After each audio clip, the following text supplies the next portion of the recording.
For you today.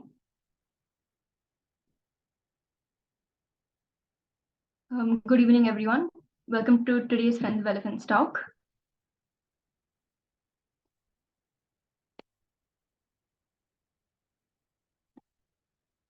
Sorry,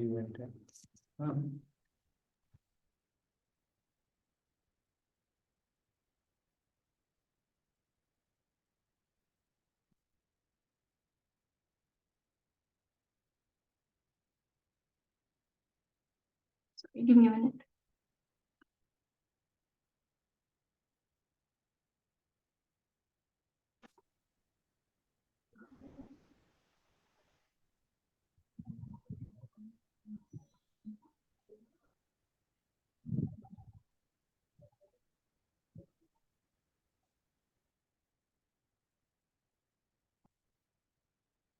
So, for those of you who are not familiar with Friends of Elephants, it's not an organization and it is not proposing to become one. It's an informal group of people who come together with varied expertise concerned about elephants and other wildlife.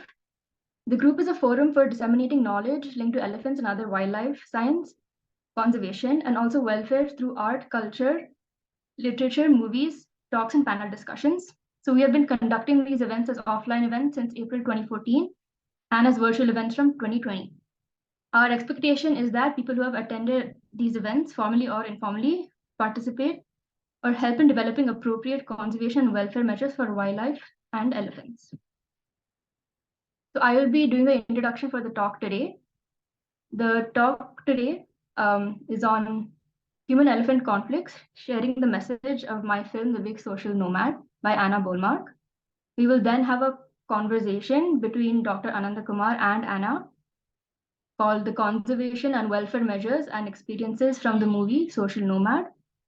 Any questions you have will be taken at the end, and the Q&A session will be moderated by Sanjay Ajanikar. So a little introduction about myself. My name is Ahana, and I'm a graduate from Azim Premji University. I completed my Bachelor of Science in Biology with honors last year, and my undergraduate thesis focused on the territorial behaviors of weaver ants in urban areas.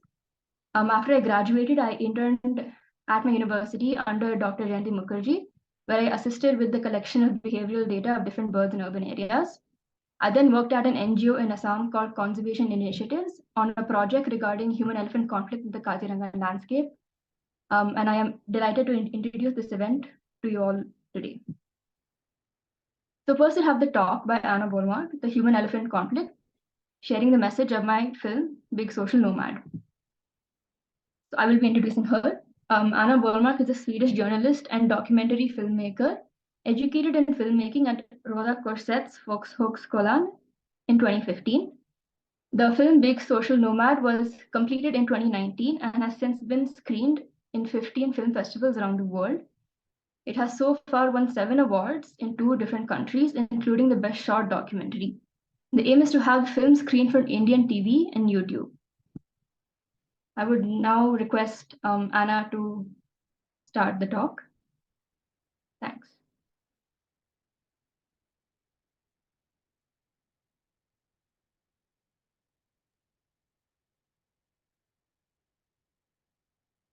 Yes, hello everybody. You can hear me?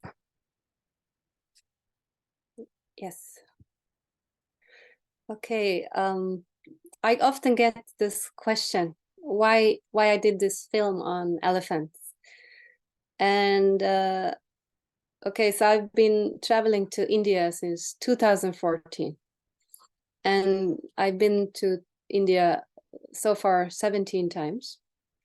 So first of all, I really love India as a country, as you can imagine, and its people and culture and yeah, practically everything about India. Then I also have a special passion, which is for elephants. And this, I don't really know where I got this passion, but as a child, I used to watch films and movies and so on with elephants on TV. And I come from a very cold country, which is Sweden, in the north of Europe. And we don't have elephants here. So, but I always watch these elephants and I would like feel so much love and compassion for this huge animal. And every time somebody would beat an elephant or hit them, I would feel so heartbroken, and I would cry, and I would, I really felt like this is not fair. And yeah, it was something that really touched me. And as a journalist, I sometimes also meet interesting people, like the Minister of India and other, you could say, highly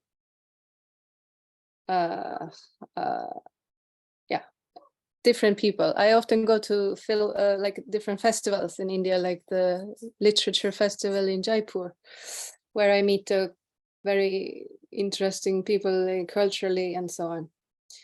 And in 2018, I was having in a meeting with the head of Wildlife Trust of India, which his name is Vivek Menon. And when I asked him about the situation of the Indian elephant, I was shocked to hear his answer, because he said, if we don't change what's happening in India right now, 50 years from now, the Indian elephant might die out. And this was something that was like really an eye-opener to me, because I didn't know that actually the Indian elephant is becoming extinct, and that in the last 50 years, half of the elephant population has died out already. And it's the same in all over Asia. So this was shocking news, and I really felt, okay, if there's something I can do to kind of help save life of elephants, then I want to do it. And so I started this film. And I didn't have any financial support of any kind. And this is really all made from my heart and just voluntary work. And then I went 2019. Yeah, I traveled again. And I did a couple of interviews in India, and met some very interesting people in this field, out of which one of them is Anand Kumar in his organization in the south, Karnataka. And I also filmed Vivek Menon. I was in Kerala. I was also in Tamil Nadu. I was mostly in the south, where the biggest elephant population is. I guess there are more than 6,000 wild elephants there. And I was in this beautiful place called Hampi, because there is something which Western people, I think, don't know about the elephants in India elephant, which was something that really I learned from doing this film, which is that why are the elephants surviving in places like India and Sri Lanka? So in India and Sri Lanka, you have the biggest elephant population. I think around 27,000 wild elephants are living in India.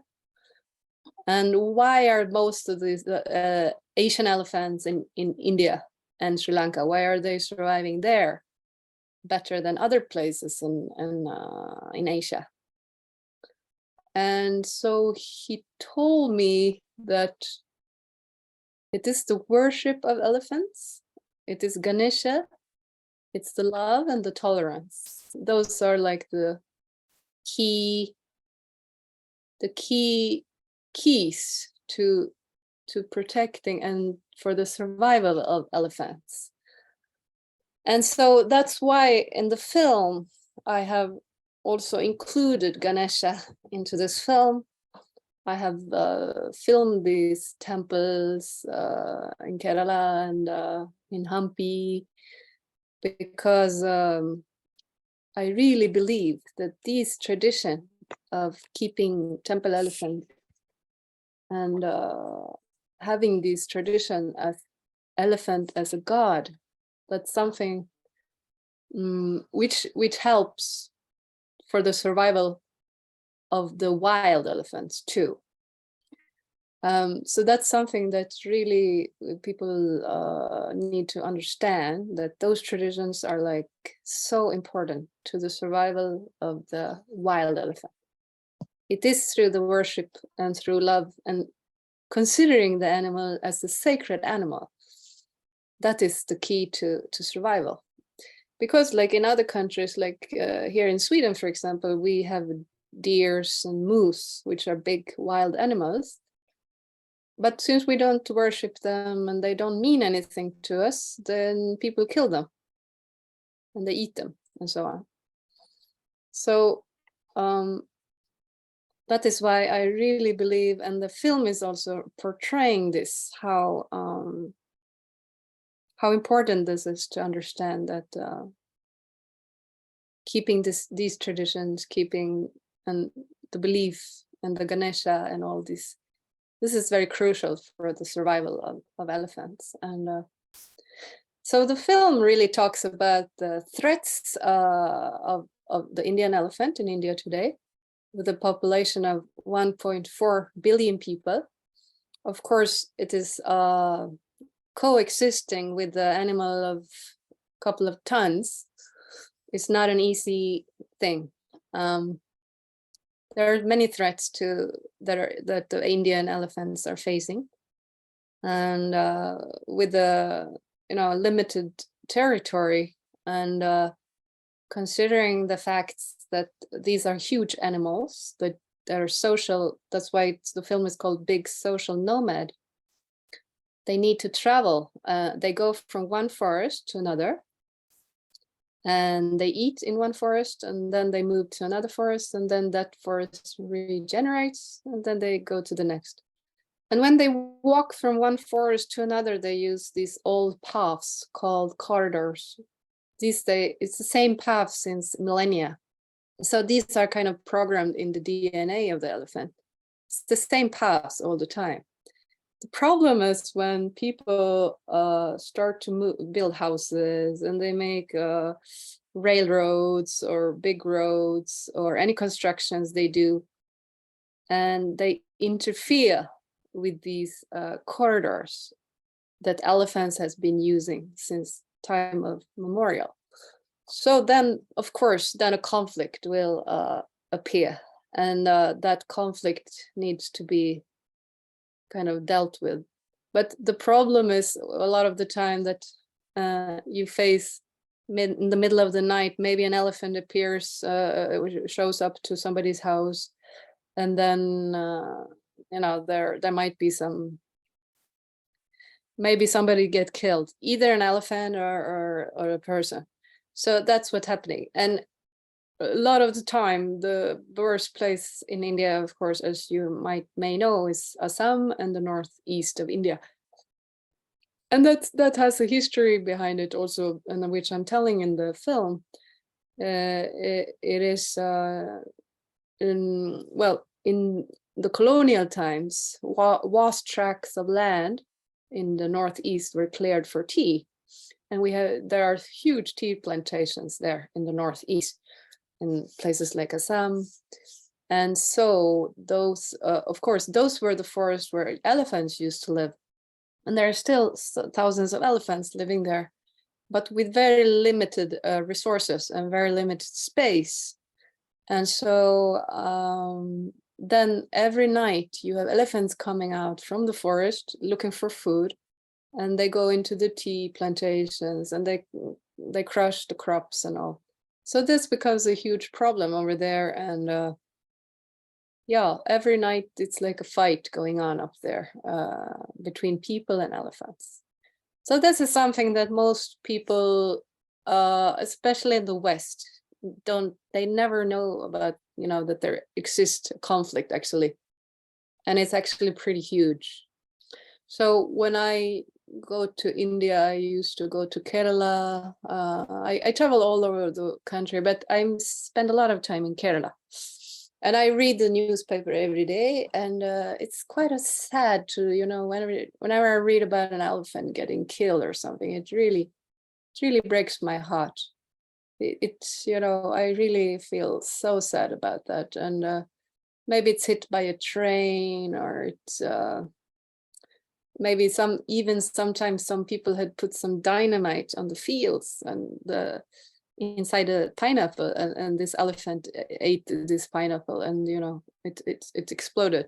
So these things are really, really horrible. And then and people chasing the wild elephants, and maybe elephants are hungry and they're looking for food, and they go to these shops in the night, and they, you know, looking for rice or whatever.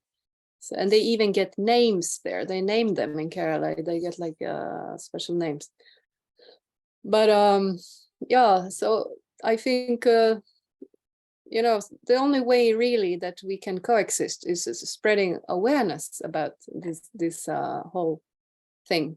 And last time I was in India in March now again. I was in Delhi. I attended an international conference with about the human-elephant conflict. And I was kind of amazed to see this is a very common thing, and it's all over Asia. It's not only in India, it's all over Asia.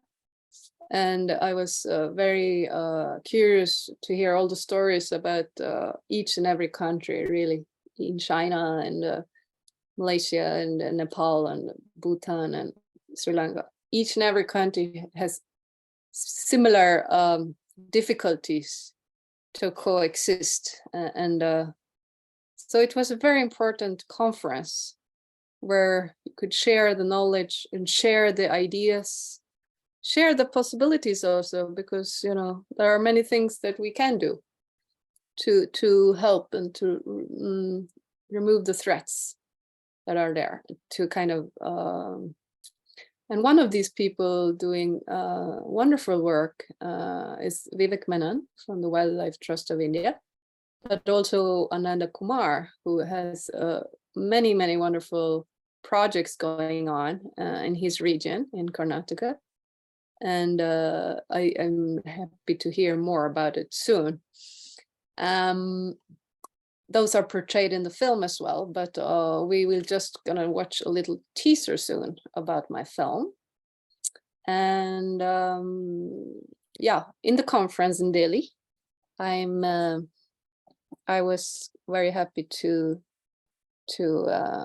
see, and it really brought me to tears, that the film about elephants won the Oscars. That really touched me, touched my heart, and I was like crying so much. Yeah, it gave me so much hope.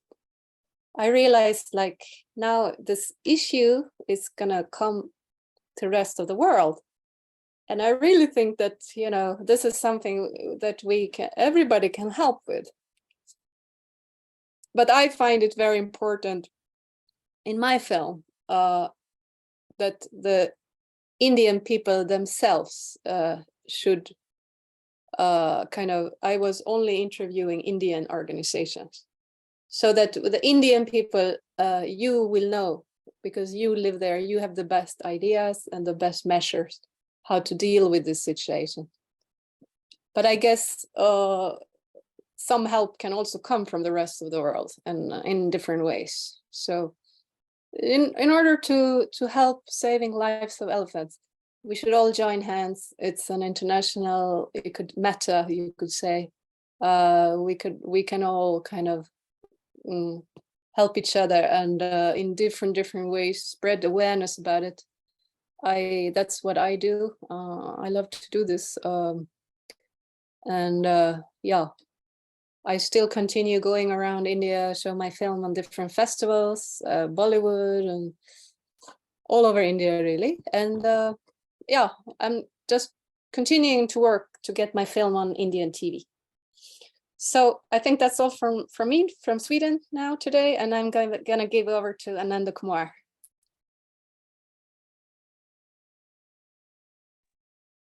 Hi, Anna. Thank you so much. It was lovely to hear about your film. First, congratulations on getting 7 awards and screened in 15 film festivals.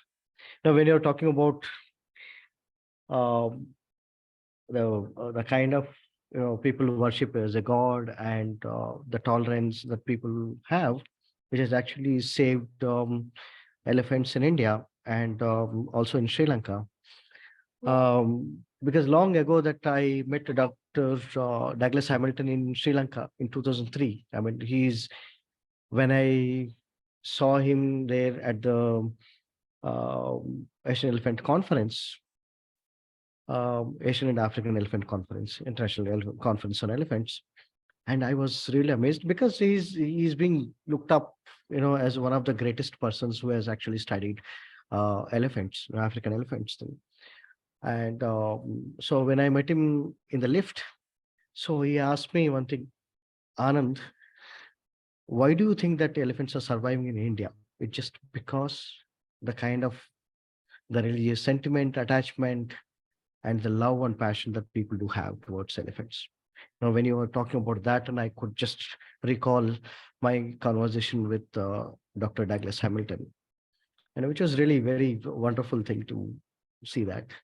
No, I was also wondering, Anna, that when you have screened in different platforms, so what was the response from audience? Because people who may not have seen elephants in the wild, or some people may have seen it. What was the response after seeing that? Because your movie talks about the religious attachment thing, and people talking from the scientific angle, people talking. It's a Mr. Krupakar talks about how elephants are actually behave. They behave differently in different places, kind of thing. So, what was the general feeling of the people? Do you see a lot of differences among the audience, how they respond to the movie, or is it only you don't see much difference? Yes, it's been touring since you could say there was a gap, of course, during the pandemic. There was like 2 years where I didn't screen it. So it was screened in the 2019, and then again it started in 2022. So kind of summarizing all the festivals, difficult. But let me show you just to recently what the last 2 festivals, you could say.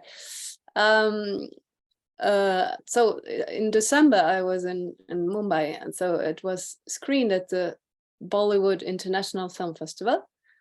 And the response was like immense. Like I was completely shocked, you could say, in a positive way, because it was like people in the movie industry coming up to me, and they were so touched by this film that they were like, it was really an eye-opening for them to see that this was the situation in India. They themselves, being Indians, they did not know about this is the situation, So they were so touched, and this is actors, directors, famous actors and directors in India, and they were like super touched by the film. And yeah, that was really, really amazing to have that kind of feedback from people in the film industry itself. It means a lot. And but you could say in general, yeah, when I screen it here in Europe, people are also shocked, and it's something that they never knew about. It's something new. And me myself, I've never seen a film on this topic. I think it's quite unique. And the fact is that it's a question that needs to be discussed and debated more about, not only in India, in all over the world, I think, because we need to really help each other to save a life of elephants, which can be done in so many ways, but especially the main thing is to spread the awareness. So yeah, it is something that is not known about. even within India itself, I think millions of people do not know what's happening in India itself. So we have a lot of work to do here, and I'm happy to join in. And I know you do a wonderful job, Ananda. So please tell us a little bit, what can you do to help in this conflict? You have in the film, you can see some of it, but maybe you can explain to the audience here how you contribute to this. Yeah, it's a difficult subject to deal with, definitely, because there are lives of people, livelihoods of people, and lives of elephants are all at stake.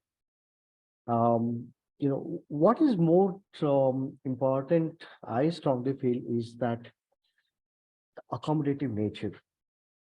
If that can be developed among people who are sharing spaces with elephants, I'm sure we will find a way. So, because just to give you an example, when I was in Valparai, where we work, the elephants were very close to a labor line, workers' line, and one of the old women, and she was actually talking to elephant, you know, rasa, pogada rasa, poir rasa. So I will translate it. Okay. What she talks to the elephant that I know you are hungry, we are also hungry, and you are very close to our houses. Please go away because we have to fill our stomachs. You can find food in the forest, close by forest. So that woman was actually pleading the elephant to go back. Okay, and there's a video of that. Okay, and I was really moved by that old man who talks to elephant, and that will actually reveal that how people actually feel if she represents a larger portion of workers community in Valparai. Yeah, so in the film I spoke about how a woman who who was very concerned about the child, her own children, and also concerned about elephant, mother elephant thing. So when I first time when I look at the elephant, that it gave me a kind of philosophical look, and I strongly feel that our relationship with elephants starts much before our kindergarten. Okay, because when we started learning the language, the letter E represents elephant, E for elephant thing, or any other language you take. So in Telugu, it's A letter. We will learn because of elephant. Enugu is an elephant. Yeah, Ane in Kannada. So it's any language that you take. So much before the kid goes to school or kindergarten, then there is some kind of affinity, some kind of positiveness that's being developed in children, either by the parents or by elders or teachers, and that's where that relationship actually starts. But of course that the conflict is a very, very sensitive issue because lives and livelihoods are dependent on that, lives on both sides. And the poor elephants and people, the marginal people, are actually suffering. But as you say that, I can see a lot of urban and rural divide in terms of understanding elephants. We really need to have more people joining, more voices for elephants, and compassionate with people living there. Okay. Now, I just give you an example that a woman in Hassan, she has borrowed a lot of money, but she had a banana plantation which about 2 acres, and in one night, her entire banana plantation was pulled down by elephants.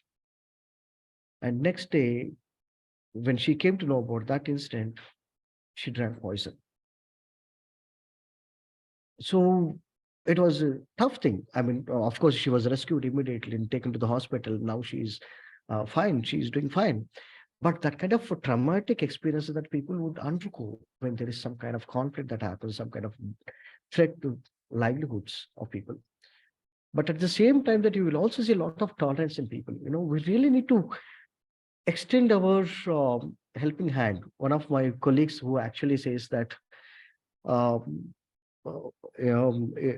they may be bravest warriors, but they need helping hand. That helping hand, if we can actually extend, understand people, understand elephants, and design measures appropriately, that would actually facilitate both people and elephants. I think there is a lot of scope. It's not that we are hitting the dead end. So there is a lot of scope. What we need is the support. The Yeah. what kind of support is that? The voicing together. So that is what needed.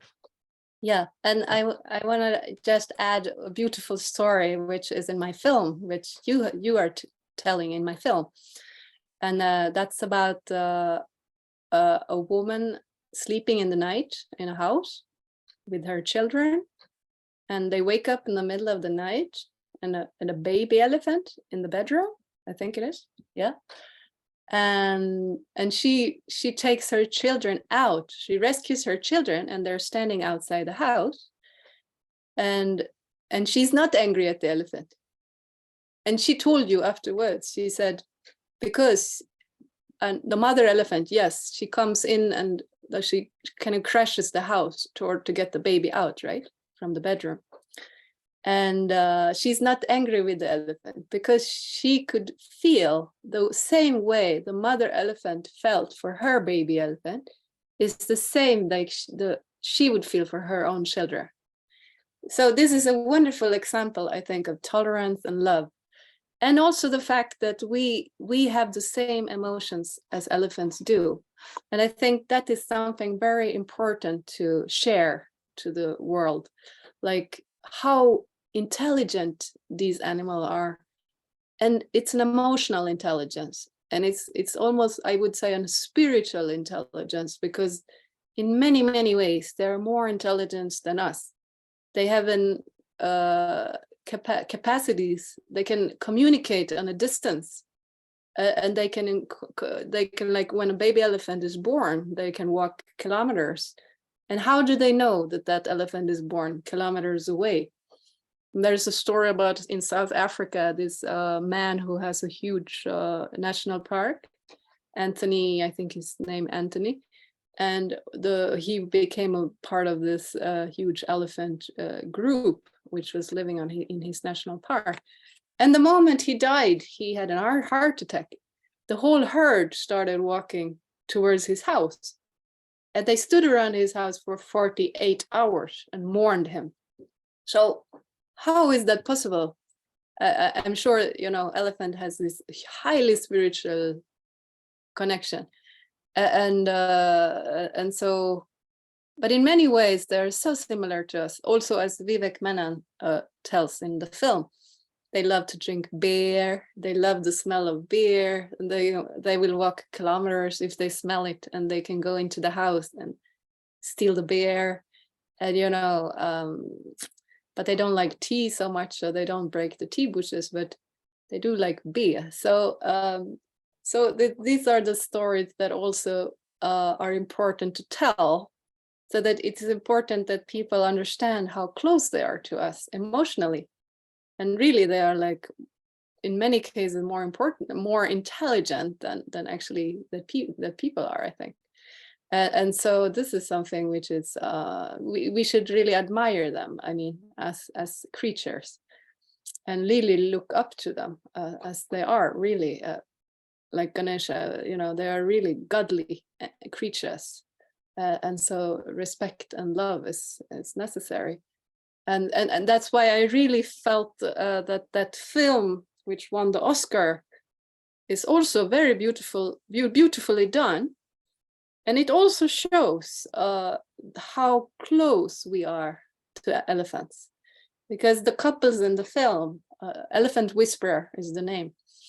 The couple in that film, they take such good care of this little baby elephant. They treat it as their own child, and they swim with it. They do everything. They have ceremonies. They really treat it as a family member. And this is really how I think we should also continue on this track, to show how close humans are to elephants. And I believe that's why we all really love them as children, because we feel this closeness.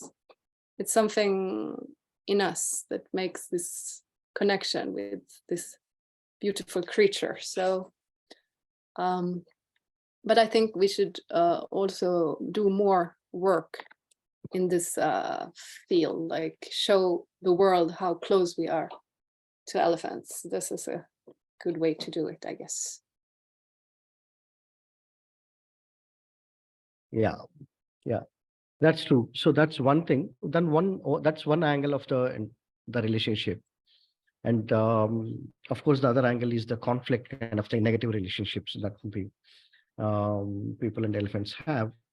And if you look at by and large in across India in different landscapes, land is becoming very a uh, scarce element for most people because villages are expanding, uh, uh, agriculture is expanding. There are lots of pressures like mining, either sand mining or roads are coming up, infrastructures, linear infrastructures.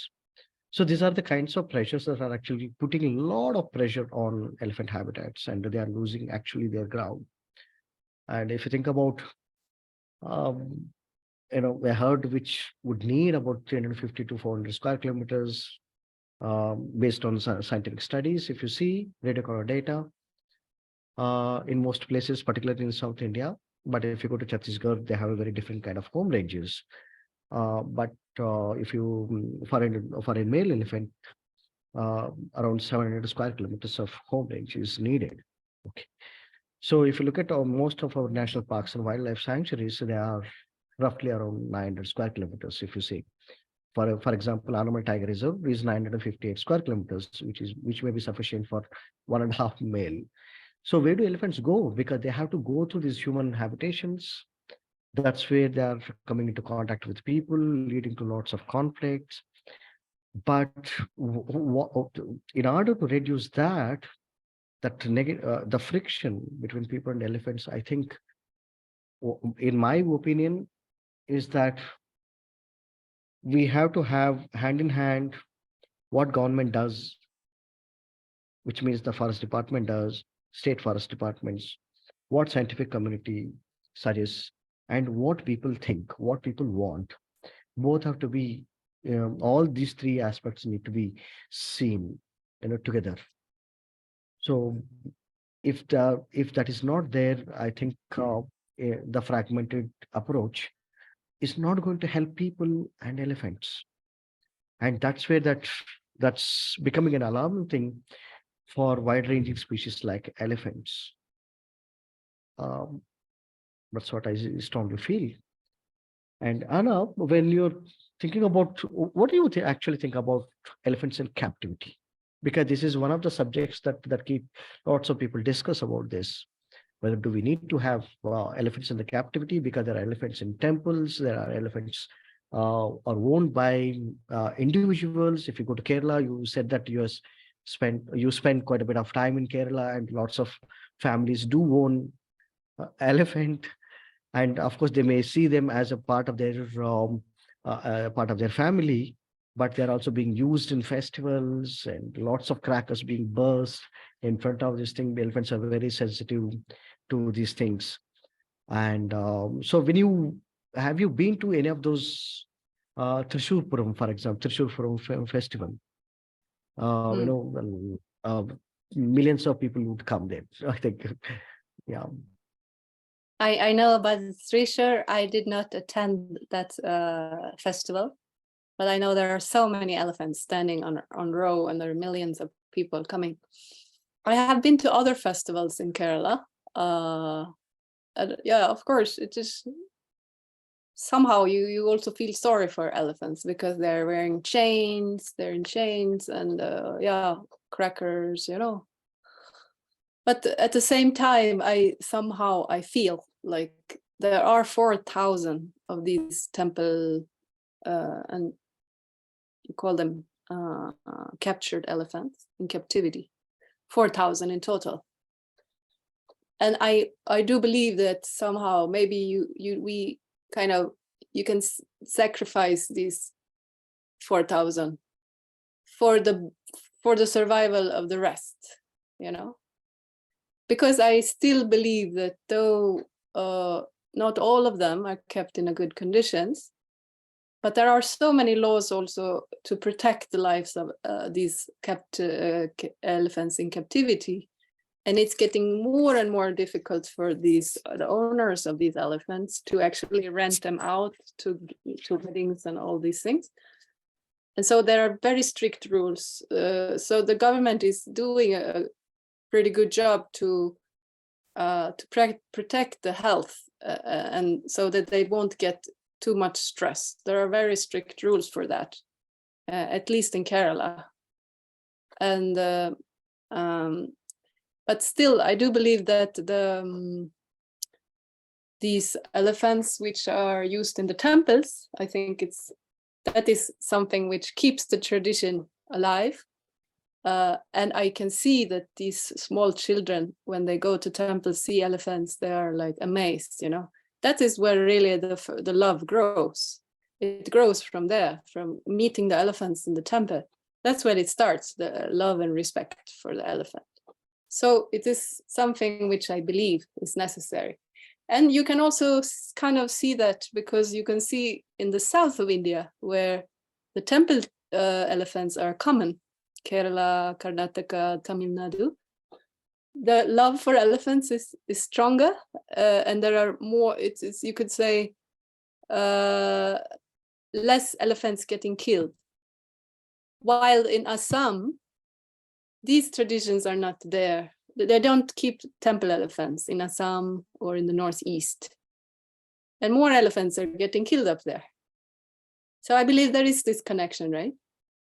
And also Vivek Menon, he is always pointing out to me that he believes that the strongest place where elephants will survive in India and they're thriving the most is in states like Kerala.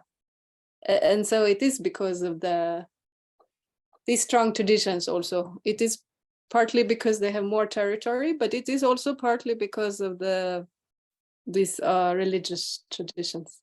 And maybe, Rahul, what do you think? Shall we play the trailer now, maybe? Yes. I'll share the screen.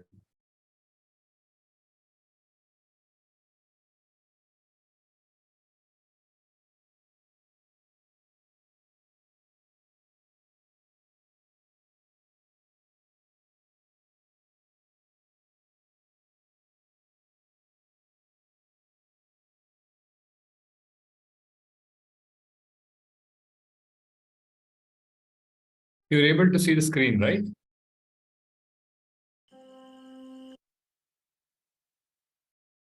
Yes, yes. Okay.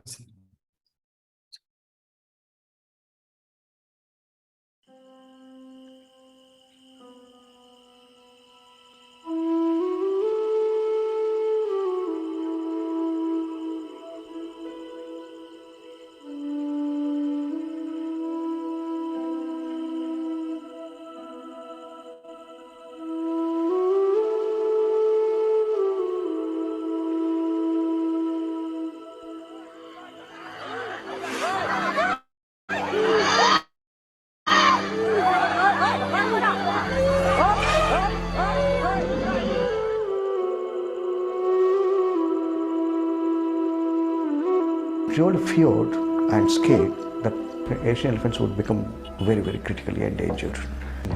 So it is a terrible scene of conflict where every second day there's either an elephant killed or wounded or injured, or a person is killed or wounded or injured. We are actually pushing them towards extinction.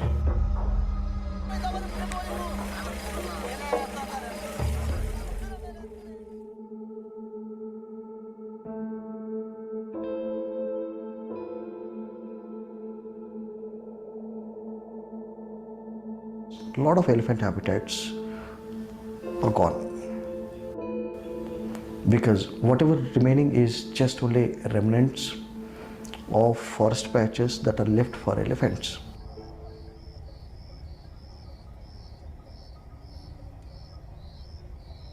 And during British India, during colonial India, vast tracts of lands were cleared for tea. And obviously that was disastrous because the forest there had gone and tea has come. People are also living, they are dependent on these plantations for their livelihood. Earlier they used to chase, then they started throwing stones, then they started using metal projectiles. Nowadays they're shooting.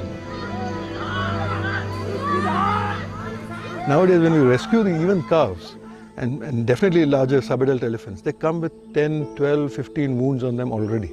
Either they're little bullet wounds or they're spear wounds, or somebody has burst a bomb on them or thrown flames or fire tar at them. But even then, that people, even though they express a lot of anger, but even then people say that, hey, Lord Ganesha.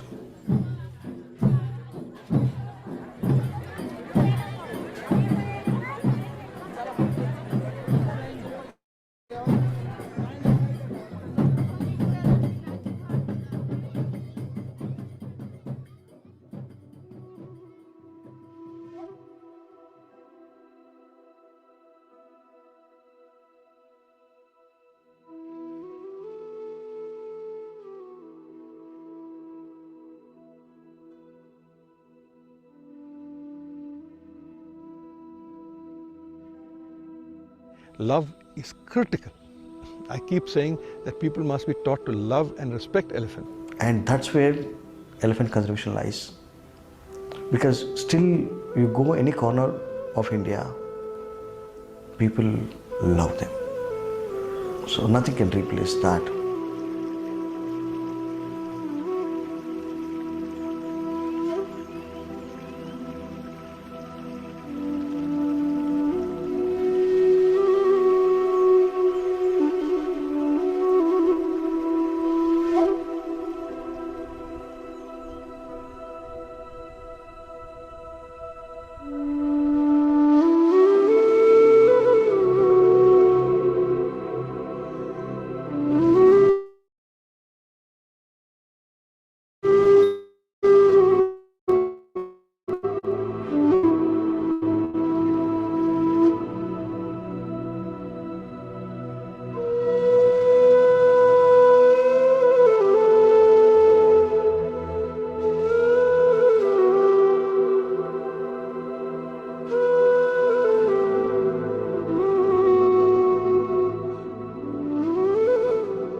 Yes, so that was the trailer.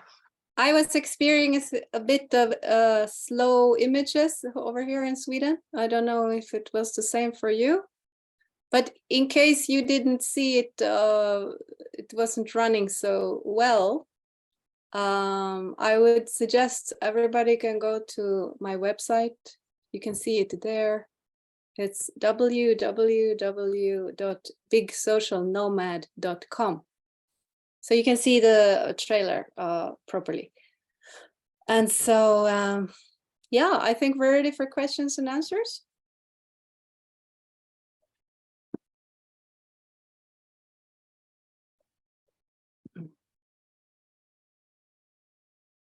Any questions, anybody? Don't be scared. Hi, Anna. This is Sanjay. Hello. Hi, Dr. Anand. Hi.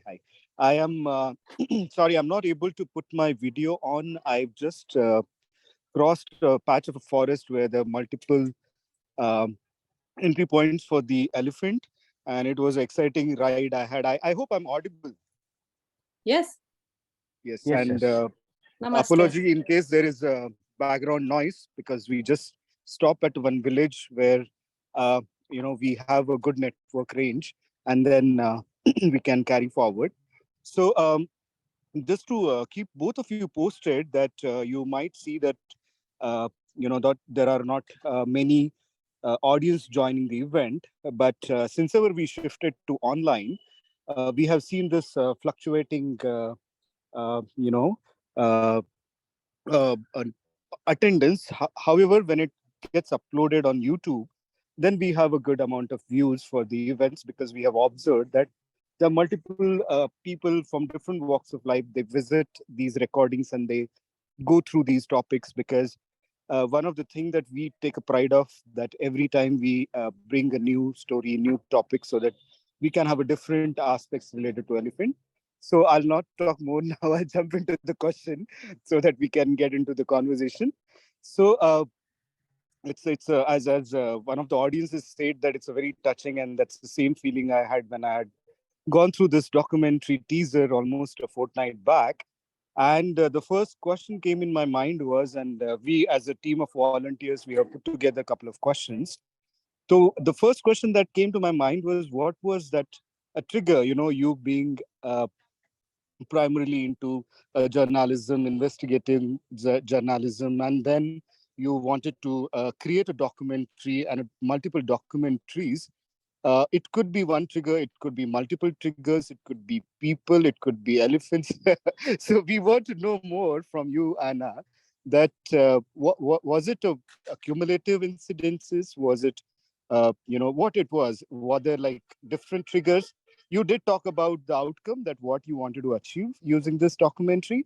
However, we would like to know, the trigger or set of triggers that you had before you wanted to make this documentary.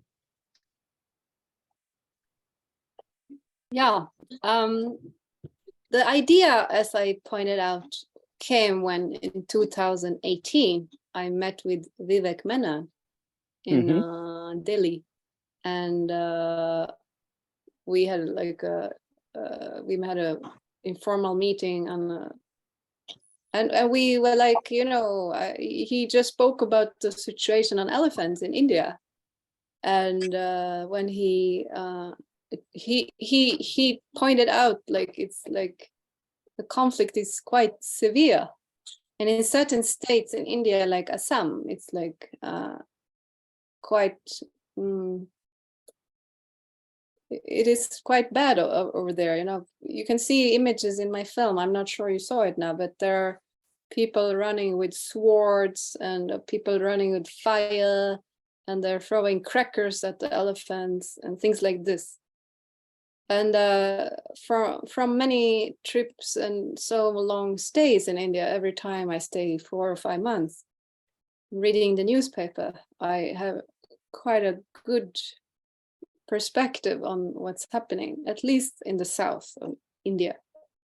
And I really think that I had the opportunity to contribute. And since I also never saw a documentary on this topic, I felt it was important to share, and all the knowledge that I had gathered through the years, and share that in a film. And I was also, yes, one more trigger was a friend of mine. His name is Steve. He lives in England, Steve and Simone. I met them in India on a trip. When I came to visit him in England, he gave me a book. And this book is called Travel on Elephants. And it's written by a man called Mark Shand. And Mark Shand happens to be the brother of Camilla, Queen of King Charles' wife. And Camilla, so Mark Shand was the brother of Camilla. He's not alive anymore. But he wrote these beautiful books where he traveled on an elephant back. He came to India in the 80s, and he would travel 3 months, and he would have this captive elephant, and he would actually do this trip. He would actually cross half of India on an elephant, on the back of an elephant, which is amazing. That's something you can't do today. But absolutely. Back in those days, you could. And the book is so beautiful because the connection he has with this elephant. And he also buys an elephant called Tara. And he really loves this. He loves this elephant. He's so in love with it. And it is, I really felt so strongly when I read this book. It is the connection between him and Tara. It's like a love, really deep love relationship. Like better than having a wife or whatever. I don't think he ever got married. But if he got married, I think he would have been married to this Tara. And she's still alive today. She's still alive, and I plan to visit this Tara one day. There is a British lady who takes care of her. And yeah, and so these kinds of books and films, I think those are so important because they can really, they leave a message, they leave some message in your heart, which you know, it's like putting some seeds in the ground, and then those seeds can kind of, they will grow in time. But if you put these seeds on children, then they can become really a beautiful tree in time. So books and films, yeah, culture in many, many ways. I think that it's very important. And so anyway, to answer your question, I think it was my own kind of, I really felt like I could do something about it. That is how I started making the film. During the process, I read these books, which helped more, and to, yeah, it made me more kind of develop the whole thing. And a third thing was also that I was, at that point, I was doing a film school in Stockholm here in Sweden, and the film was actually part of that school project where I had to finish, I had to edit the whole film, and I did that. Oh, there is some noise in the background. I wonder who it is. So yeah, anyway, so I was doing that as a part of this school project, really. But that is my 5th documentary, which I produced since, yeah, I started. Actually, my first documentary I did in 2015, and that's on the gorillas in Uganda, in Africa. So that was my first film. So I have an interest about you know, protecting the wild animals in general, but of course my special love is for elephants. That's really incredible to share these interesting things, Anna. And so I think we have one audience, Mr. Garrett. I think he is not really satisfied with your answer, Anna. So he wants if you can share any of your personal story. You know, what I meant is what probably Mr. Garrett meant is that, you know, those are the triggers, but any personal story that you felt and you felt connected and you would like to share with us today. Are you meaning to ask, like, if it's, oh, I can see Garrett's, yeah. He's saying your trailer is so poignant and it's so obvious you've quite a bit of knowledge here. I wonder if you might share a personal story of yours in encountering an elephant or elephants. Oh, now I got the question, yeah. So, yes, of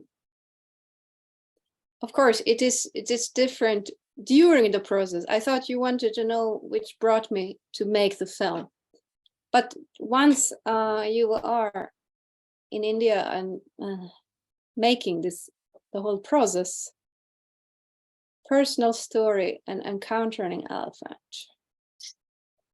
I think the most beautiful moment, and it's also there in the film, it is when I'm filming this temple elephant in Hampi, and that elephant is so gently walking down the stairs.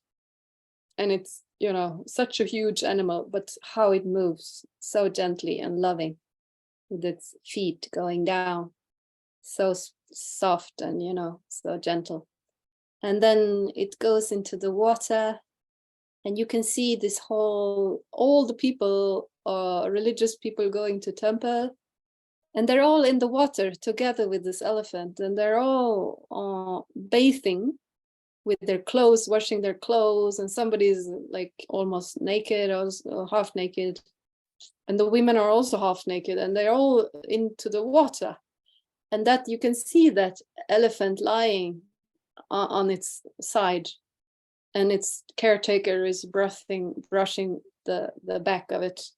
And you can see how all the people are just very near to this huge elephant, and they're all like in the water together. And I think it is such a beautiful scenery, and it is also for me the symbolic image of how we can live in harmony, and the coexistence is something possible. And it's it's just a matter of love and tolerance, and respecting the territory, like respecting that this animal is huge and it needs a lot of space, and it needs a lot of forest, and it eats a lot. And for me that's the image which I really, when I came very close to that elephant, I actually touched it also. If it's a temple elephant, you can't touch them. But of course, for the wild elephants, I can't touch a wild elephant, and you can get only that much close to a wild elephant because you know they are unpredictable. So you can't really go more than 30 meters or so. And you shouldn't also. You should not go closer than that, because that's like, it's a wild animal, and it's better if you just look at it from a distance and send it good, loving feelings, but don't provoke anything. So that is the difference. But anybody who are curious about elephants should go to India, so that you can actually experience the difference between a wild elephant and a temple elephant. They have very, very different characters. And it's like talking about almost two different animals, you could say. So there is another question. This is Arpita. So Arpita has one more question where she wanted to know from you that have you, in the process of documenting several elephants, wild and captive, have you come across any inspiring positive stories? And I think that also can be answered by Dr. Ananda. Yes. I think maybe Ananda should answer that one. Okay. Okay, let me read the question properly. Terms of protection and the conservation efforts of elephants by the local people that you encountered in the shoot. Okay. See, whatever the little experience that I have, the place where we are actually working in Valparai and also in Hassan. When we began our work in Valparai, we actually started understanding elephants and people. And when we initiated this SMS-based early warning systems there, and people had no faith in the whole thing.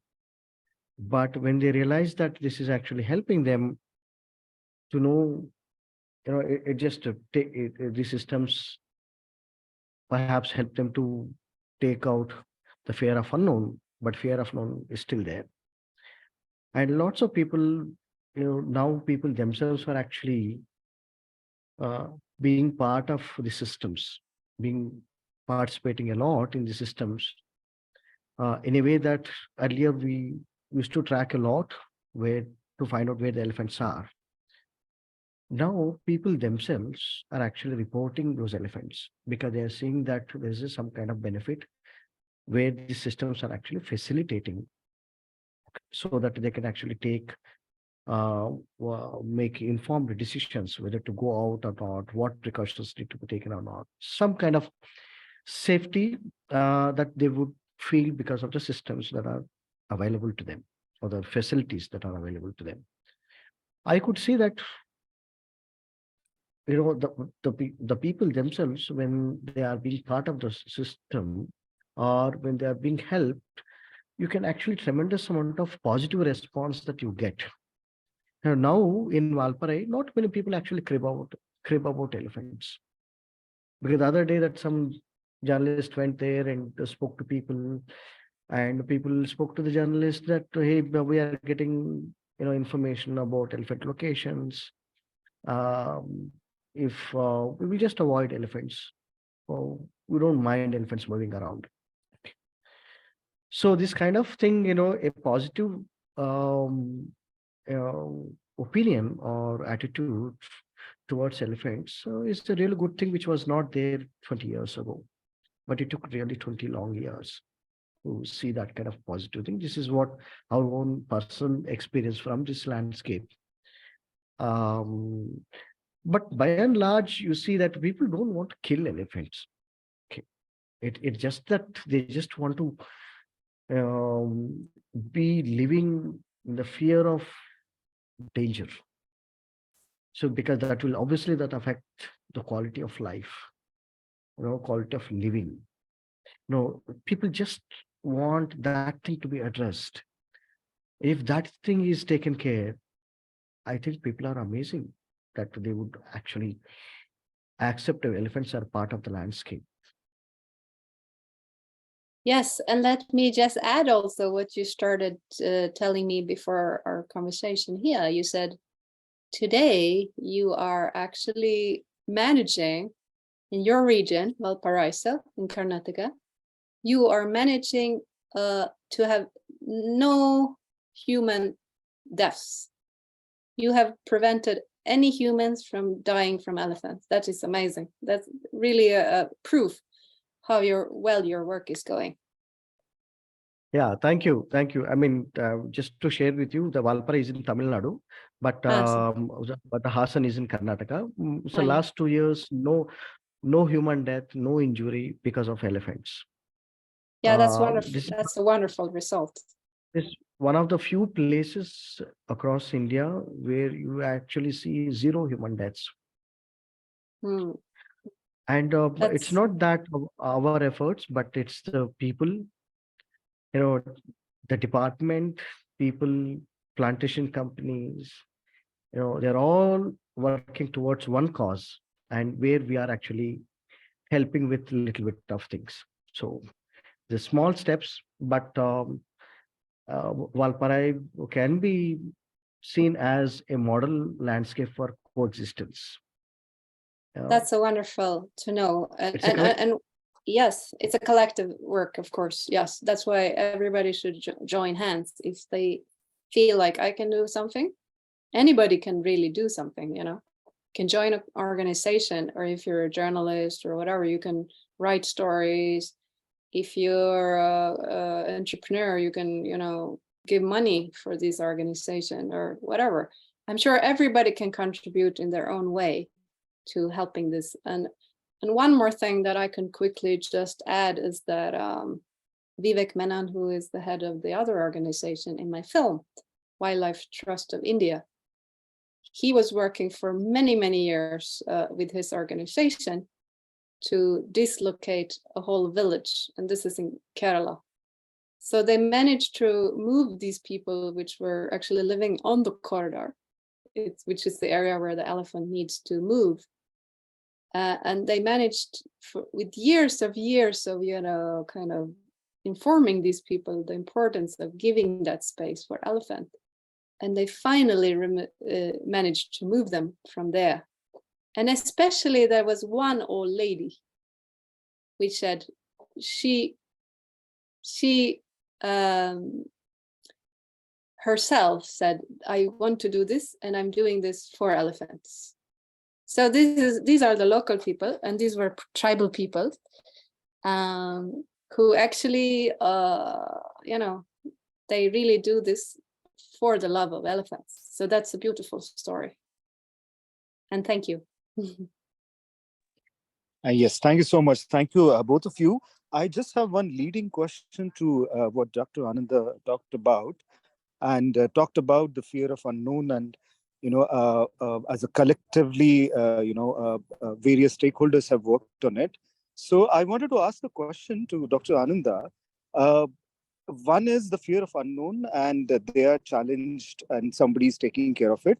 Second is, have you, since you have been working in a different landscape over a period of time, have you felt that these people who are sharing the landscape, or the same landscape is used by elephants as well as people, they are also challenged on a various fronts, uh, other than only elephant problem.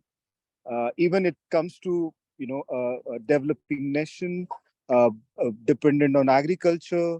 So, have you encountered that as well? That there are also challenges that they are facing, and this is one more additional challenge that they have in the form of Yeah, it's elephant. a very good. Yeah, it's a very good question that you asked. I mean, so the challenges vary from place to place. Okay. Yeah. So I will give you two examples where we are working, because we closely interact with the people there and on a daily basis. That's how we get to know more, more deeper side of them.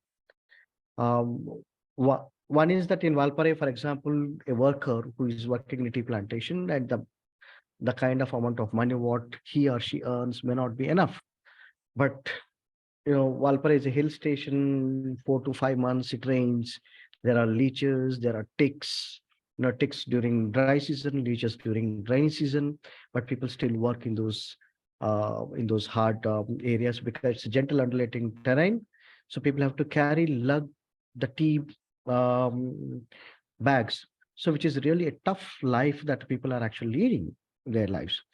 So apart from that, they also need to, we always tell ourselves that if I have to go to people and say that these are the precautions that you should take in our interactions with them from elephants, but the person has to adjust himself or herself not only to elephants, but there are sloth bear, there's a leopard, okay, there's a gaur, and so each person working on different aspects, let's say from three different research scholars working on different species, and telling the same person that you have to be adjustable to this species this way, the adjustable to the other species in the other way, kind of thing. So monkeys getting into the houses, it's a bizarre situation for a person who has to really adjust himself or herself to so many species, despite the hardships that the person faces in terms of earning.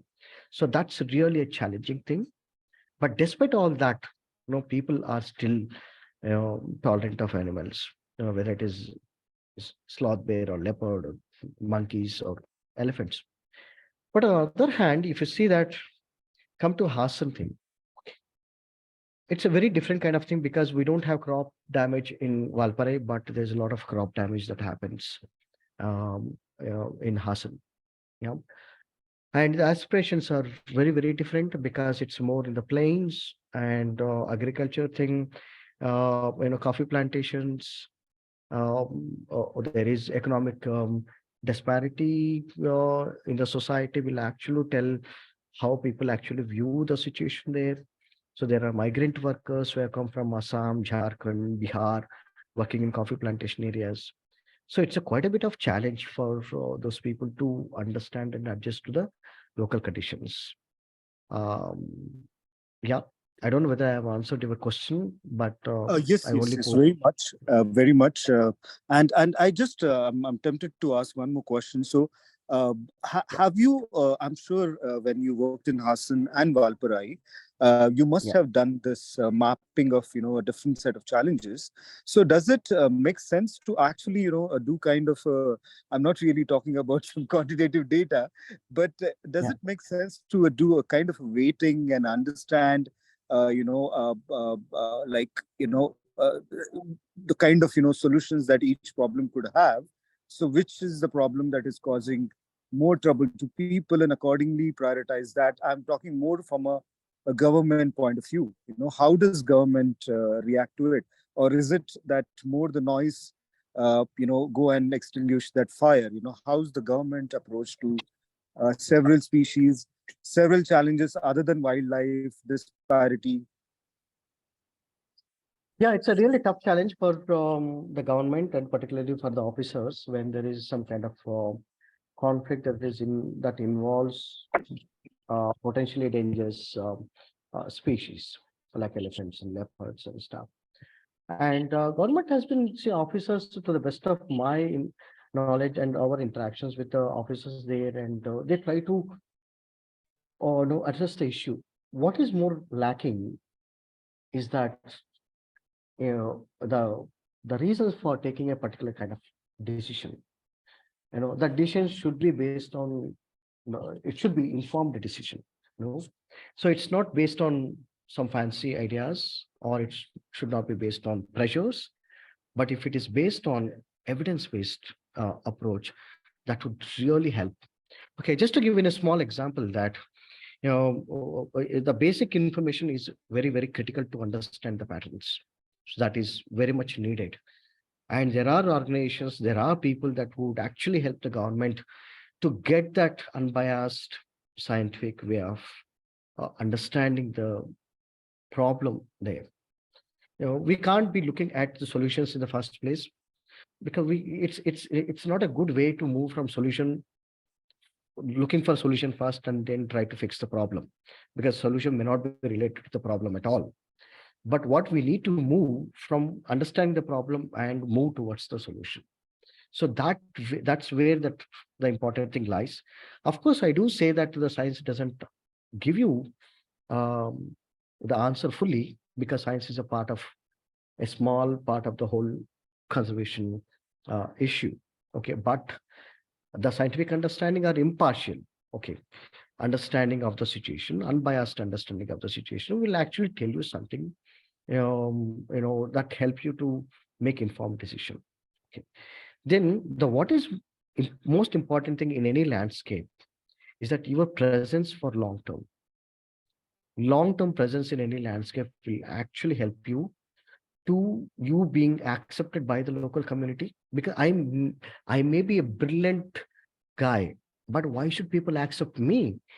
Because they don't know my motivations, they don't know my truth, whether I'm genuine or not. So this is what exactly happened when I went to Hassan.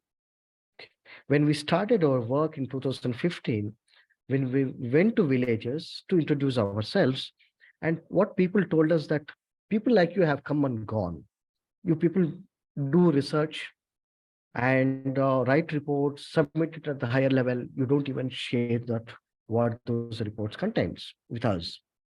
And I really had to tell them that, we have a field station here among one of the villages in 230 villages where we are working, and our people will come to your place, your property, and we need your permission to enter your property if some damage that happens. We are trying to figure it out. Is there any best way to address this issue in a scientific manner? So that's what we have actually explained to them. And after 1 year, when we presented the results to the public there in one of the Gram Sabhas, that time the people also told us that this is the first time that anybody has actually presented the results. And we have given the reports, whatever we have submitted to the forest department, to the government, and also shared with the public there. Okay. They have actually seen that what is being submitted to the government, what is being shared with the communities there. And all the 18 Gram Panchayats in Mallar Panchayat area, all councillors actually said that, sir, you people are the first people who have actually shared the information about what's actually going on. And we will help you, wherever you want to go, any help that you would need, we will help you. We are with you, kind of thing. So definitely we need the gap, bridging that gap between the government and the communities. What people want, what government does, and what scientific community suggests, there has to be a matching between them. That's what I said, that we all need to work together so that we'll be able to address this issue much more effectively. Sure, Dr. Ananda.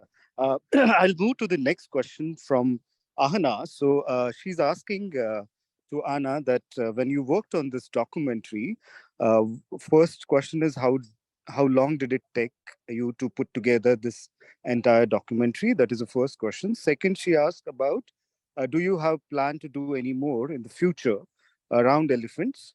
And the third question is basically any tips that you have for somebody who want to, pursue this path in terms of a documentary around, facts and around conservation, about protecting wildlife, and the similar question has been asked by Jyoti, I guess, from another audience, where she also want to know that, and she seems to be really overwhelmed and inspired by your teaser as well as today's talk. So, she also want to know how she would pursue this if she wants to pursue this as a career in photography and documentary. Okay, that was a lot of questions. I'll try to remember. I don't have a memory, say, like an elephant. Because elephants remember everything. Yeah, okay, great. Yes, okay, I think the first question, how long it took me. I spent nearly 3 months just to do the research. And then I read so many books, I read documents, I had documents from these organizations and several books and so on. I watched maybe some films also. So I would say three months research. And then I was doing the filming for 3 months. And it took me 3 months to do the editing. So in total, it's about 9 months of work to do this film. And it's only 25 minutes long. But that's how much time you need if you want to do like a professional work, you could say. And yeah, she's also asking how she can get started and continue with the wildlife filmmaking. I mean, all you really need is like a camera, a microphone, and a huge passion for it. That's all I had. I didn't have anything else. I had no crew, no people helping me, or I don't know. I just went to India with my camera and my mic, and I was lucky enough to meet all these people along the way. So somehow I just felt like, Ganesha had planned everything for me already. It was all planned. Like that's how it felt like when I made this film. And so for me, it's like, just go for it. There is nothing the only person who can stop you from doing a film is yourself. Nobody else can stop you. And if you have enough willingness and passion, you can just do it. But the thing is, maybe the financial part that can be maybe difficult. So I was financing the film myself. I didn't get any funding. I haven't earned anything from this film since it so far has not gone on TV. So there was no income at all. But for me, it is fine because, I never, the intention was never to earn any money. The intention by making the film was only to help spreading awareness about elephants and this conflict. And I believe when you have this pure intention, really you want just to help, I think that's when you will have it's seen in the film, it's felt when you see the film. And I think that's why this film is really having so much success in that way. It's spread, it's winning so many awards. That is because my intention is pure. I just really, my only aim is to help in this conflict. And anything you do in life, it should come from this inner, the energy behind should be like pure in that sense. So anything you do, just put a lot of love and passion in it, and I think the outcome will be good. Was there any more question which I forgot? That's all right. I would really like to underline one thing, and especially for Dyuti and Ahana. And I think, Anna, it'll stay with me. You very beautifully said it. What it really takes is a microphone and a camera and a huge passion, It'll really gonna stay with me. So that's beautifully put across by you. There's another question where Ahana was asking, do you have any plan to make any more documentary around wildlife or elephant? Yes. So I'm not sure it will be on elephants. It can also maybe might be on tiger or leopards or snow leopards, or I'm not sure. But there is an intriguing story, definitely. Oh yes, one is about those cheetahs. The cheetahs that has been taken from Namibia and South Africa and flown into India and placed in Kanu or Kuno National Park. Kuno, yeah. Right. Kuno, yeah. That's an amazing thing, you know. That really gives a lot of hope. So I'm quite you could say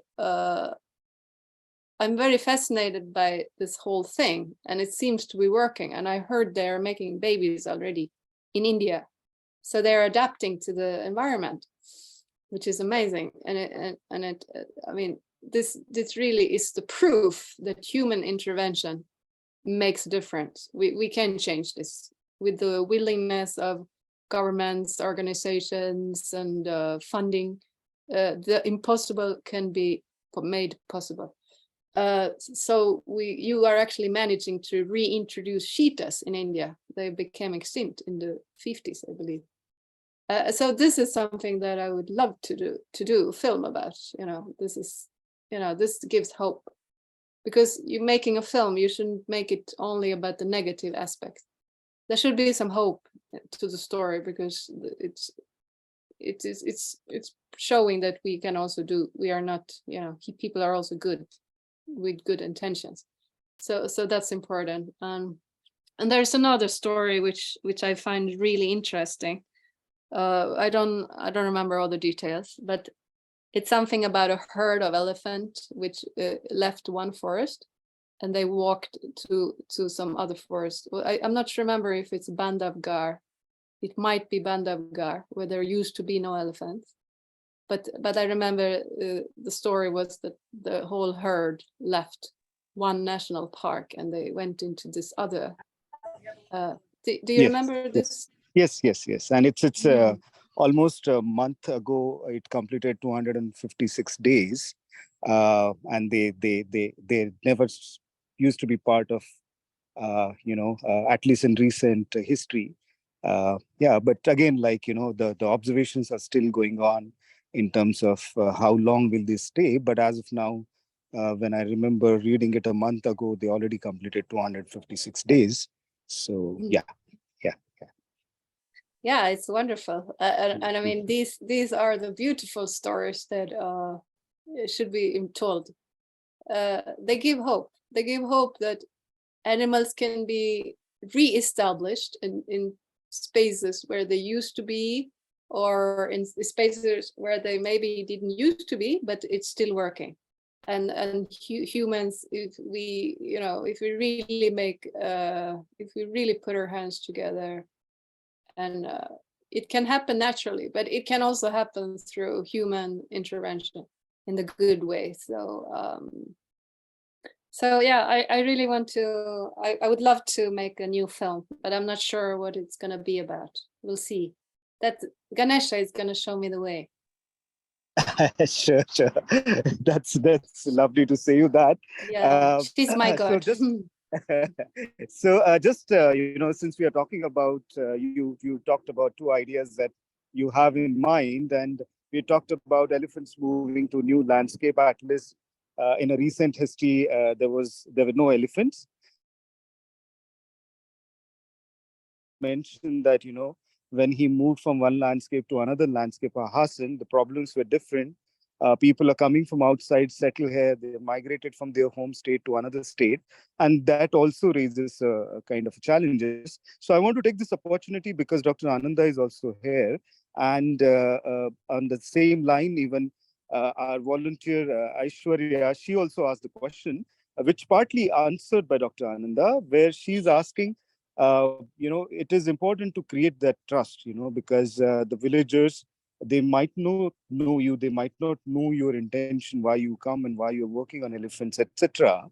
But if we take this example, where elephants are unknown to the landscape, or this is a new landscape for elephants, Likewise, for people also, it's a new, new species in and around where they are staying. So how it could, elephants, as Anna said, that they are coming to the landscape which is new, which they may be there earlier.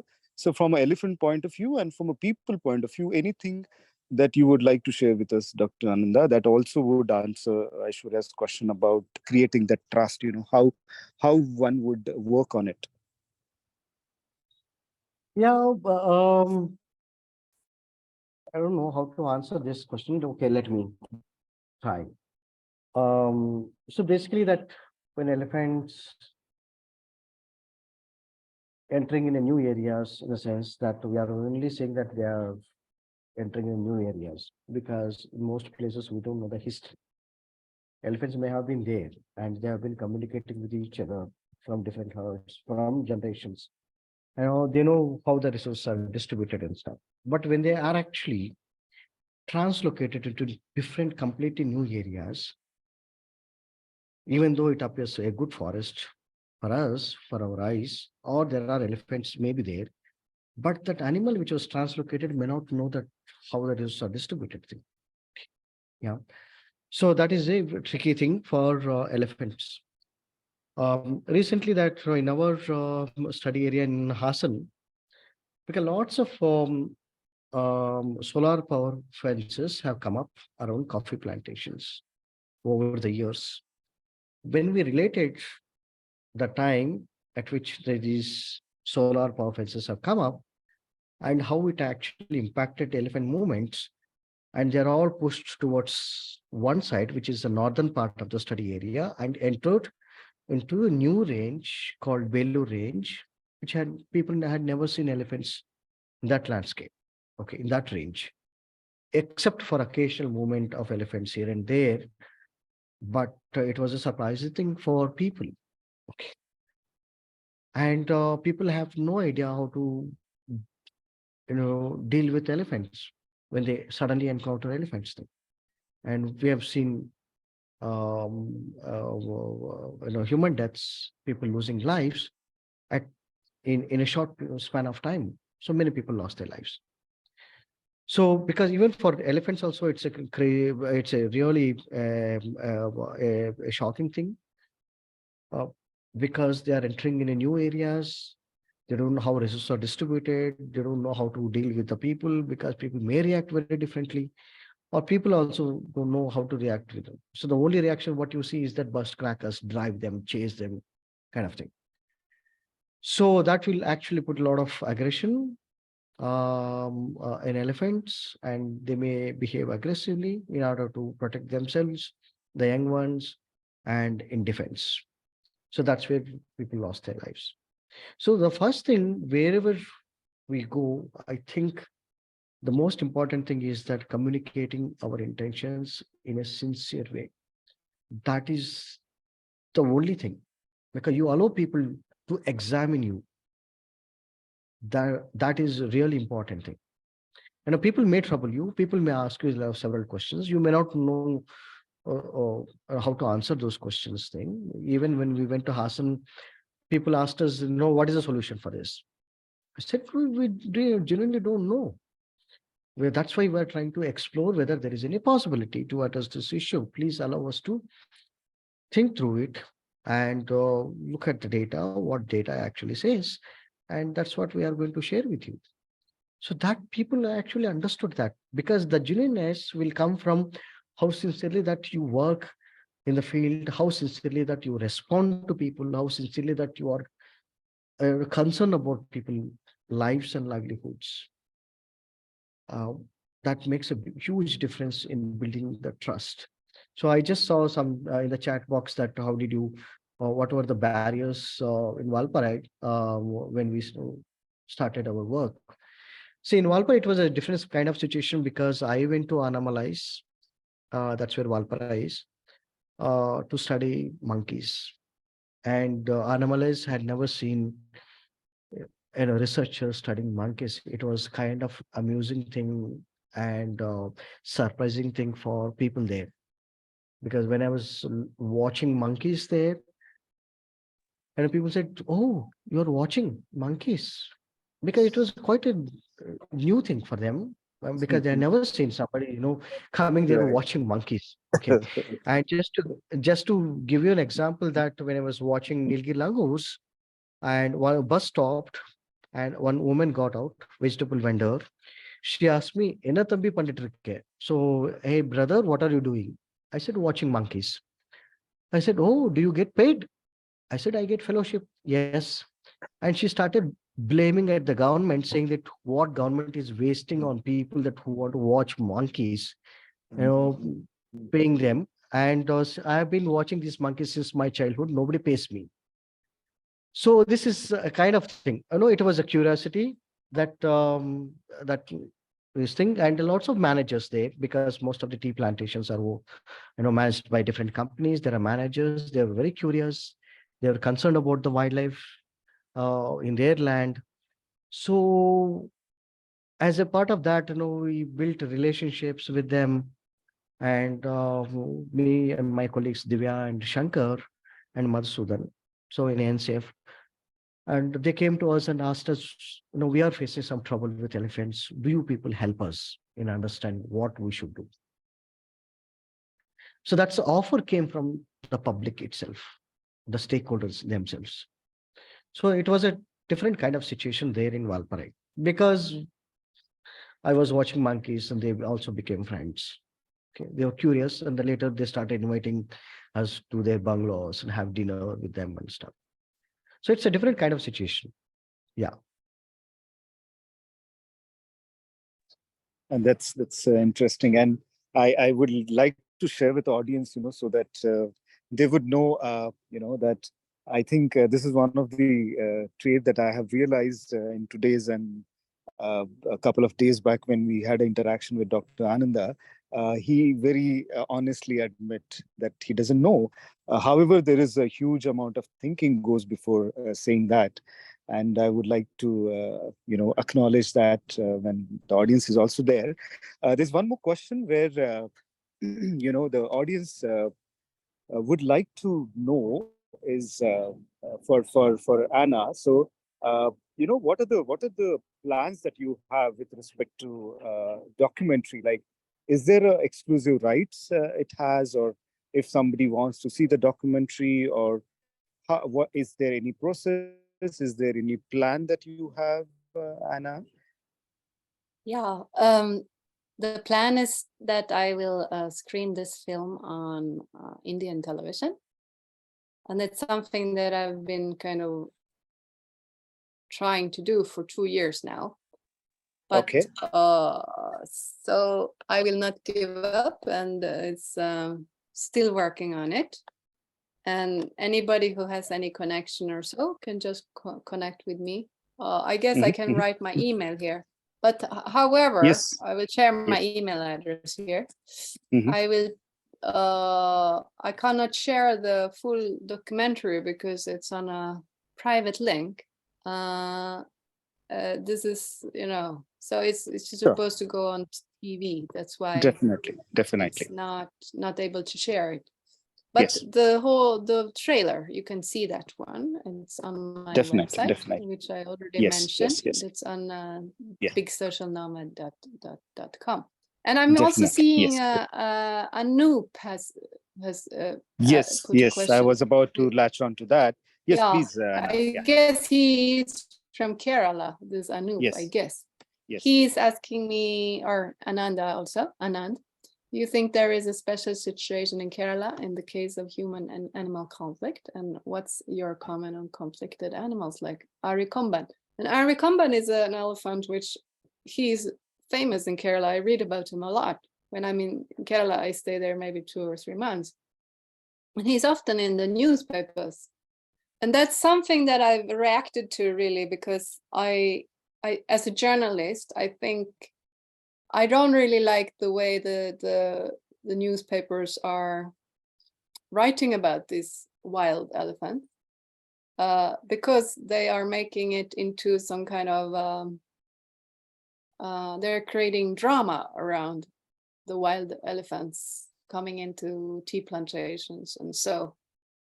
And also most of the time, they are kind of blaming and making an image of the elephant as troublemakers.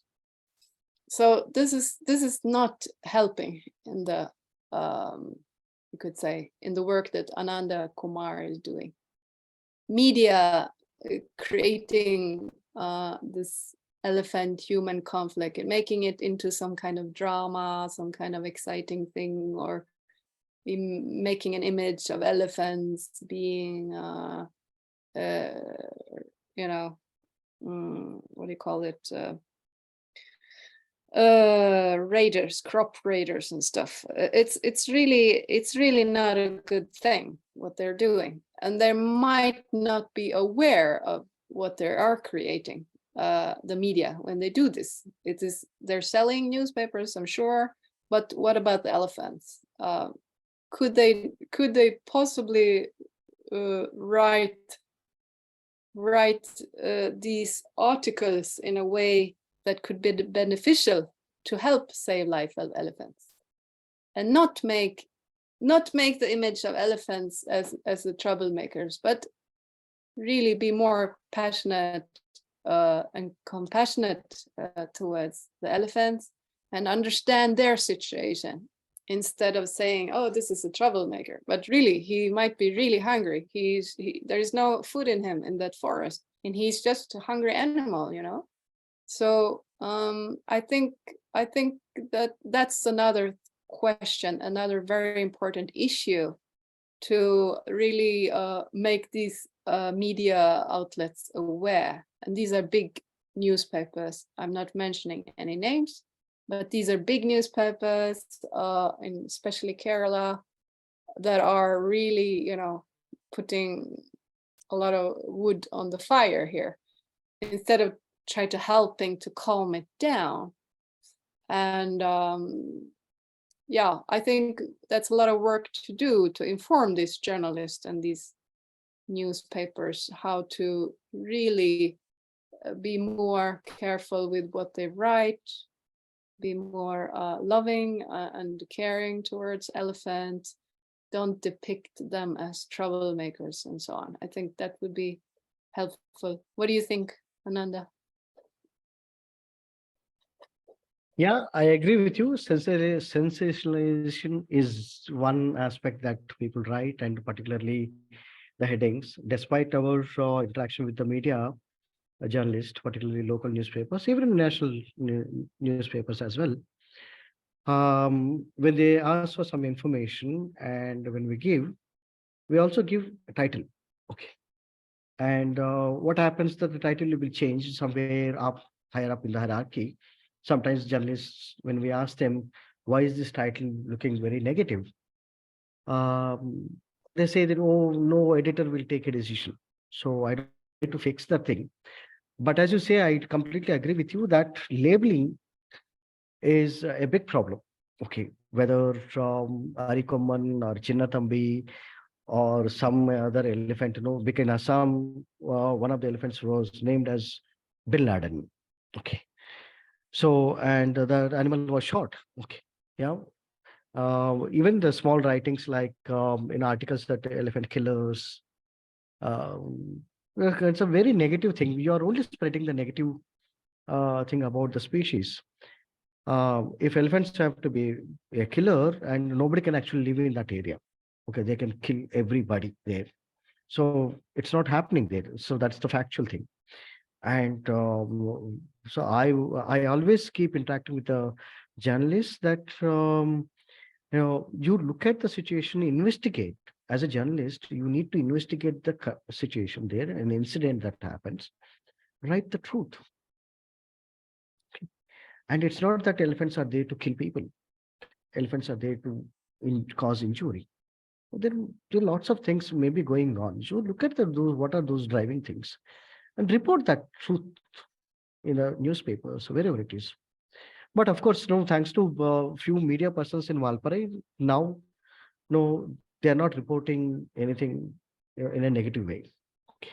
They're actually reporting an incident. If some human death happens, they report exactly how that incident happened, which is he is not, that reporter doesn't pass any judgmental opinion on there, but he will just report. That's what his or her duty is. Yeah. Yes, I'm so happy to hear that. And this is the real duty of a journalist, to tell the truth. But unfortunately, most journalists do not work according to these values, right? They just want to sell.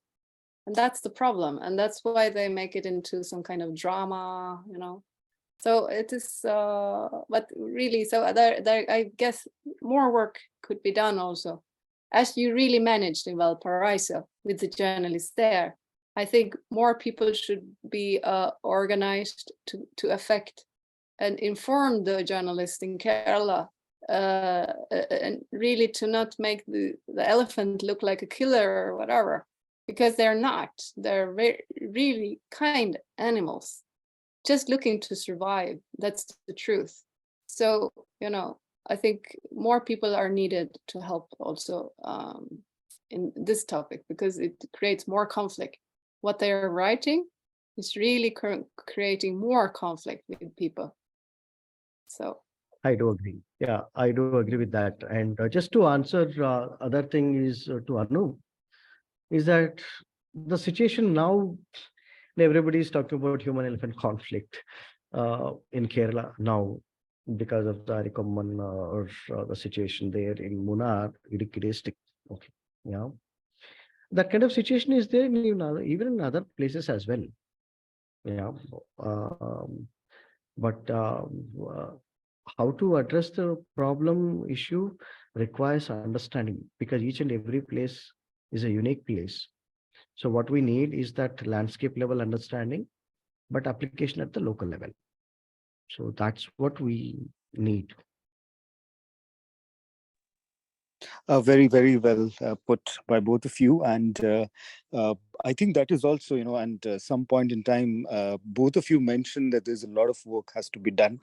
There has been a lot of work which has been happening in India, but there is still a lot of work need to be done going forward. And this also becomes one of the areas where this sensitization to the media, to the local media people is required. So going to the next question, and that's for Anna. So I would like to ask, we as a group, wherever this documentary has been,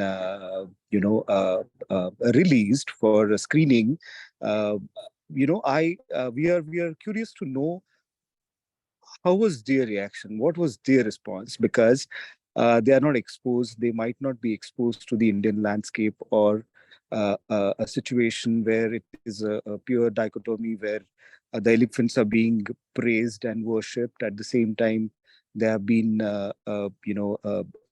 chased away, and at times there are attempts to attack. So how's their reaction as an audience, and especially when it has won awards, what were the sentiments? And if you may want to differentiate by location, so that we can understand. right, it's a bit of a tough question, because the fact is that I was not there when I won in Sydney Film Festival. And the thing is, when I was when it was here in Sweden, I was also not there. I was in Brazil in another conference, and it was here in Sweden twice, but both of the times I was not able to be here. Usually in the winter, I'm always in India. So that was the thing. But I've been most of the Indian Film Festival, I've been there on the spot. Yeah, and so the reactions from Indian audience is very strong, very and a lot of people are identifying with the movie, and a lot of people are very touched by the fact that elephants are so close to us. They have the same emotions and feelings, and also the fact that this conflict is quite big in India. And so this is something that most people do not know. So that's why it's so important to spread awareness, and I continue to do this for the rest of my life. I think I'm gonna This is a lifelong passion. I think it's the same for Anand Kumar. It's something that you will Right. kind of never give up. It's gonna take, and then many people has to join in, and it's like forever. It's a work that will continue forever. And I'm happy to go to different film festivals, and I hope the film will reach millions of people, because that's the only way to really help to the survival of elephants. Work with millions of people. That's the hope for the future. Sure. So there are no more questions, but we as a group, we have one more question left. So to ask you, Anna, and this is especially coming from communication. If I talk about India itself, we have so many languages, and if you decide to work in a different landscape, you might, if you are you are into languages, you might just pick up, or it becomes very difficult to pick up all the languages wherever you're going and working, and especially you coming from Sweden, you being in India, and now I think Dhyoti and Ahana, they know when to catch you in India. You already announced it. So when you come from outside, you be in India, you make some film based on India, and although we have a common language, which is English, through which we can communicate, having said that, even in that language also, it becomes knowing language still become a barrier, because at times you want to communicate something, but other person understand in a different way based on his or her predispositions, learning, the values, the beliefs the person would have been raised. So in such situations, you as a filmmaker, how do you take care of going beyond those predispositions and communicating what you really want to communicate? Yeah, that's a good question. So when you work with films, a lot of the communication is actually based on the emotions. And that's why film is such a powerful way of expression. Writing is quite limited. I was working in writing for 15 years before I started in film. And writing, of course, you're limited to just words, right? But and it's not that easy in writing to express emotions. But when it comes to film, you are having such a powerful way of it's a powerful channel to really get to touch people. Because and that goes beyond language. That's what I wanted to say. The images in the film, seeing that elephants bathing, seeing the temple elephant bathing with all the people around, and nobody's talking there. It's just images, and it's like full harmony. And then you can see those two elephants going into the river with their trunks connecting like this, and you can see, they're like this, and then the music in the background, and it's a lot of those. The expression in my movie is really beyond words, beyond any language. So that barrier might not be there that much. But of course, there are a lot of information too, when Anand Kumar is speaking and Vivek Menon is speaking. So that information is crucial to understand how complex the situation is in India, as it is not an easy issue. It's not an easy thing to coexistence. So that has to be understood by the people, and that's why, of course, the film it can be translated into Malayalam or Tamil or Telugu or Hindi. And I do speak some phrases in Malayalam because I stayed there for a long time. So I can say Anand I know to say certain things in Malayalam. I can speak them. But everything has to do with Anne Pindam, Anna. Everything is Anna. I can only speak about elephants only. And it's funny because my name is Anna, And Anna is elephant in Malayalam. So it's not so True. strange that I actually like elephants, I guess. Maybe I have some earlier life there in India, I guess. True. So I thank you so much, and I would end the Yes. Q&A session with a note, just by telling that today afternoon we were in forest office in Karbi Anglong, which is next to Kaziranga National Park, and it is also a good forest for elephants. And in the forest office, we were just waiting, and we have seen a huge tree, and at the bottom of the tree we have seen one idol, which is a god named Vishwakarma, which is a literal translation is engineer. So it's an engineer of a world. And since you are exposed to Indian culture, Anna, so this god has, it's a favorite animal, if I have to put it that way. Every god has its own favorite animal. Like Ganesha has, a mouse that we say it's a favorite animal. So this Vishwakarma god has an animal which is the elephant. And now I'm standing next to a temple in a small village. That temple is another god named Kartikeya, and his favorite animal is a peacock, peafowl. So with that, I would end the Q&A session, and I would hand over to Ahana to conclude it. And I really thank both of you to be patient and be there with us for so long. Thank you so much. Ahana, would you please take it? Yeah. Thank you so much. It's an honor. Thank you. Thank you. Thank you. Yeah, so that was a very engaging Q&A session and discussion. I think we all learned about how nuanced I think these conflicts are, the positive and negative between elephants and humans, and also the amount of work it takes to spread awareness on these issues regarding all these conflicts. Yeah, so thank you for everyone for listening. Thank you especially for Miss Anna and Dr. Anand Kumar for coming and talking to us for over 2.5 hours. I think we all really appreciate it. Yeah, and thanks also to Professor Garrett who attended the talk. I don't know if he's here now, but thanks. Yeah, thank you everyone for coming, and hope you learned a lot. Thank you. Thank you for inviting us.